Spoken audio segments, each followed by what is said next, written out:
This is the story of a middle-class family living in a small town in France, consisting of parents, a son, and a daughter.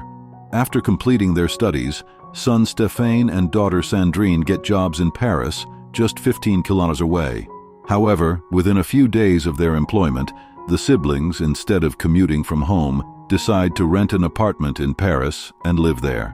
Their mother, Sandal, is not happy with their departure and asks them what's the point of leaving their large house and living in such expensive, small apartments. However, they both insist that they're not going very far. It's only 15 kilometers and they can come back whenever they want. As they leave, their father embraces the entire family and, while happily bidding them farewell, Sandal remembers something. She runs from inside the house, brings them something to eat, and tells them to eat it on the way. A scene from 10 years later is shown, where Sandrine is baking a cake in her apartment. She is having a baby, as it's her birthday the next day. Meanwhile, she gets a call from her mother, Sandrine, who says, "Come home on time for your birthday tomorrow. We'll celebrate your birthday together, then look at some old childhood photos, and then have dinner together."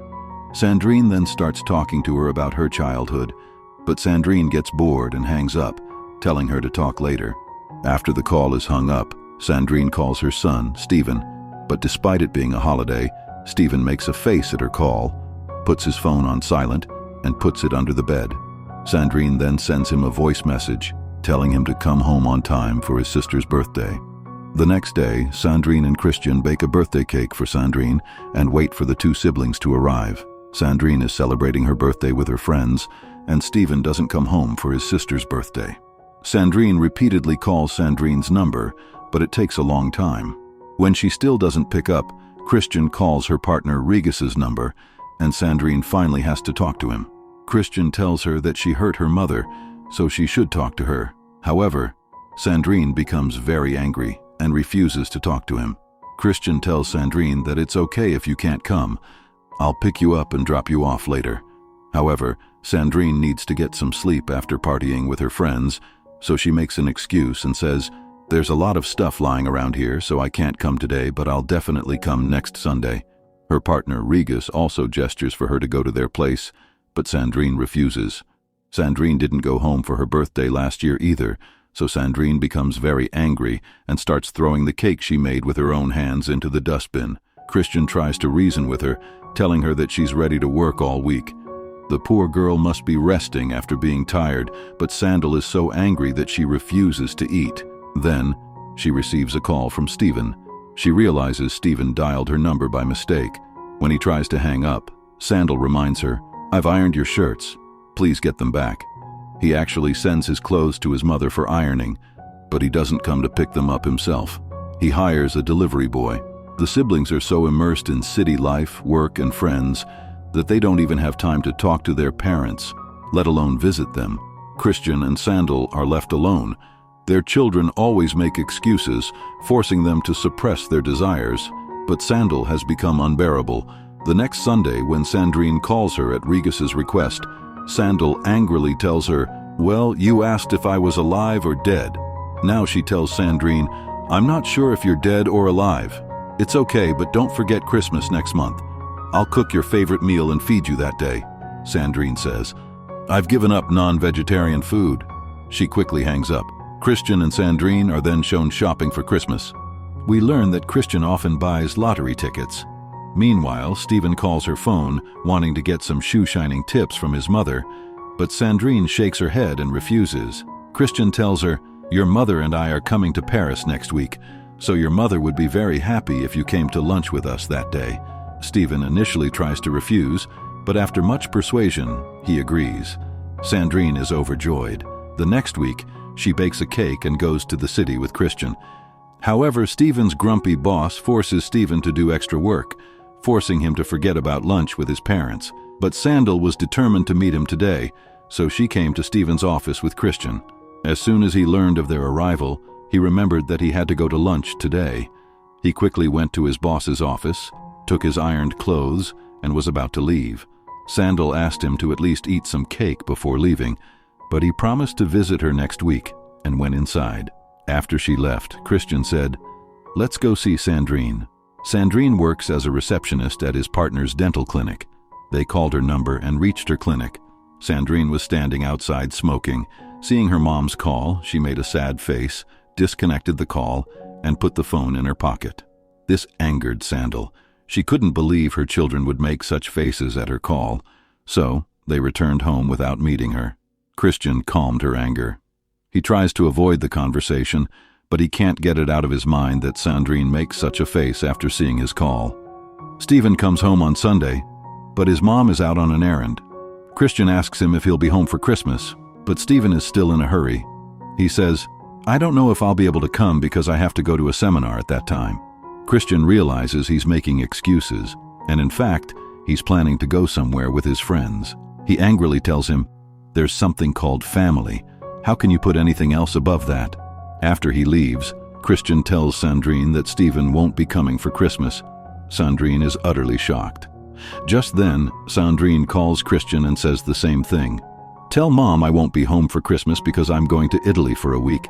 She was making all these excuses, but Sandrine, enraged by his words, loses her cool. She throws all the family photos out of the house. Christian tries to calm her down, saying they'll all celebrate Christmas on New Year's Day.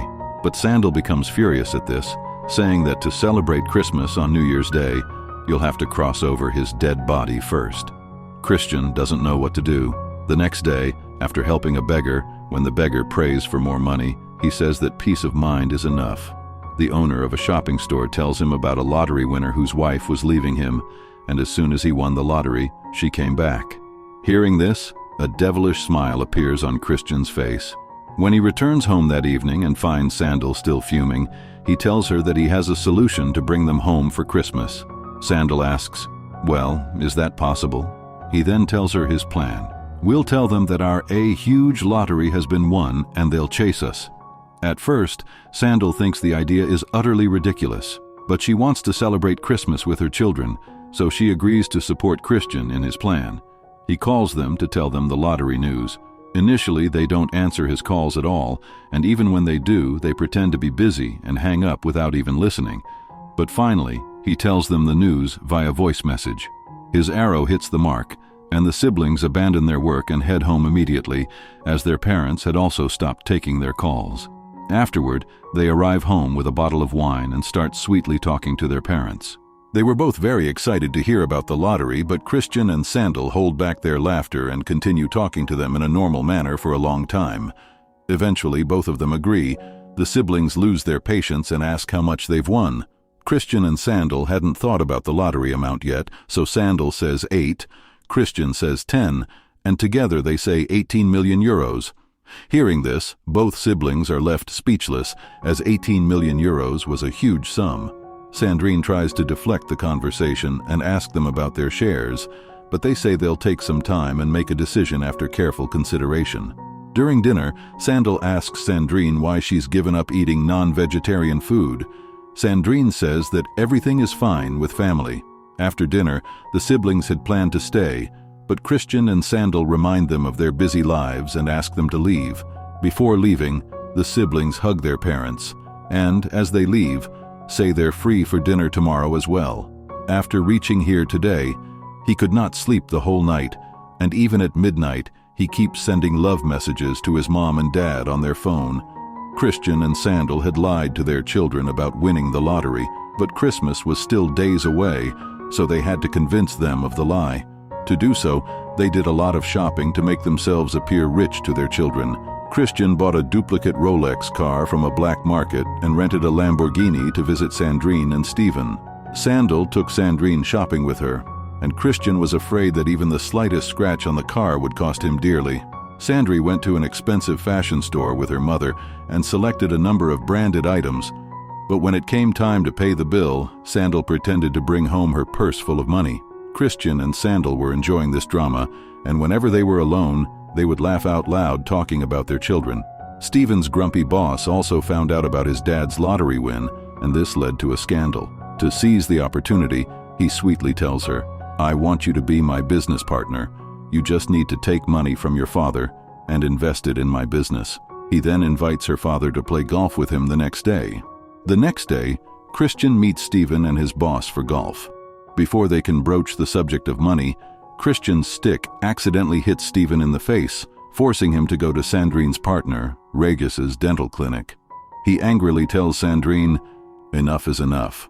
Now we have to talk to Mom and Dad about our share of the money, otherwise he'll squander it all." Hearing this, Regis tells him, "It's their money, whatever they want to do with it." Sandrine replies, "We have a share of it too. Out of the 18 million, 6 million is mine, 6 million is Stephen's, and 6 million is Mom and Dad's. Since they're a couple, they each get a share." It's shown that Stephen's mom and dad are badly injured because of his injuries. She tells Christian that enough is enough, and they should end this drama. So he invites them to lunch to reveal the truth. During lunch, he asks them to open each envelope, looking at it one by one. Stéphane and Sandrine think that Mom and Dad have finally given them their share, but when they open the envelopes, they find only 200 euros each. They think Mom and Dad are just joking. Christian and Sandrine then tell another lie, saying, "We've spent all the money and can't give you any more." Upon hearing this, the two siblings who had been showing so much love to Mom and Dad until now suddenly turn sour and leave, cursing them in front of everyone. They had called their dad a miser, a fat scoundrel, and countless other things, which has caused Christian to become completely corrupted. Returning home, he angrily shouts, "We educated them and made countless sacrifices, and today we have become miserly and mean." Sandal tries to calm Christian's anger and asks, what's his fault? They feel like they've hit the jackpot. Christian replies, "We made up the lottery lie to get them home for Christmas, so now we won't invite them home for Christmas." Hearing this, Sandal starts crying and asks, "What have we done?" The next day, she withdraws 5,000 euros from her savings and gifts Sandrine a branded purse with the money. Sandrine hugs her and cries, prompting Sandrine to calm her down. Christian, in an angry tone, gives Stephen the keys to an expensive car to appease him. He had actually rented it, so he tells Stephen to test drive it first and then order it. Christian and Sandrine's intention was only to please their children, but this makes Sandrine and Stephen once again feel like they've hit the jackpot. They both decide to talk to him openly. Sandrine invites them to a luxurious hotel and tearfully tells them, "I've left my partner Regis and his work. How long can I keep doing this job?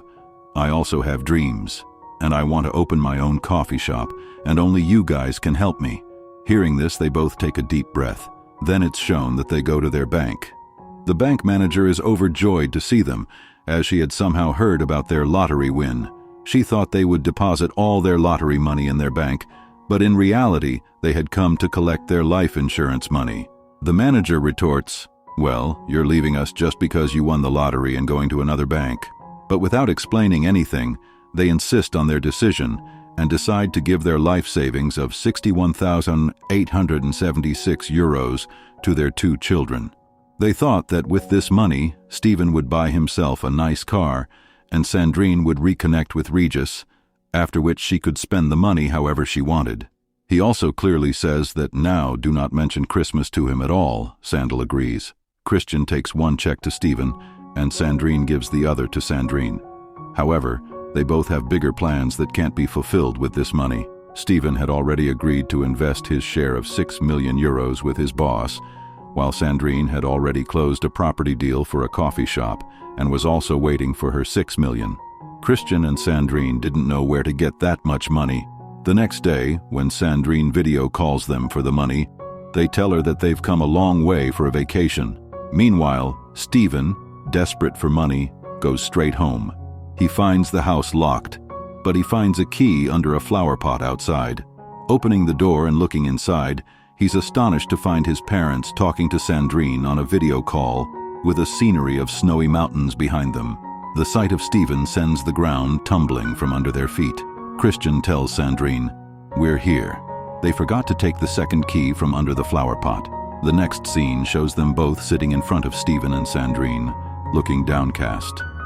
They begin to tell them the entire story, from beginning to end. Christian says, "When you both refused to come home for Christmas, your mother was very sad about it, so we staged this lottery-winning drama just to get you home.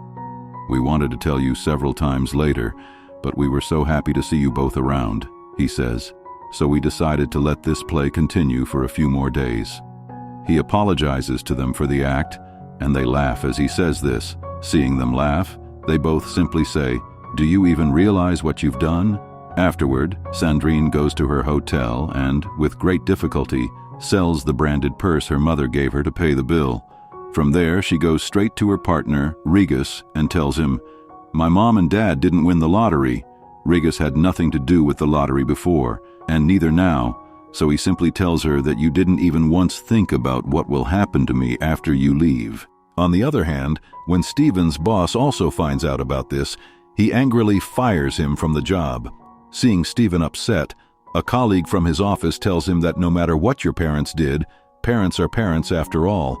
They always follow their children, even after their death. She starts crying, saying this because her parents died when she was a child. Now on Christmas Day, seeing Sandrine sad, Christian tells her that instead of celebrating Christmas without the children, it would be better to go out somewhere. Then the doorbell rings. As soon as they open the door, Stephen and Sandrine go into a room inside the house without saying anything to them. Seeing this, Christian and Sandrine are at a loss.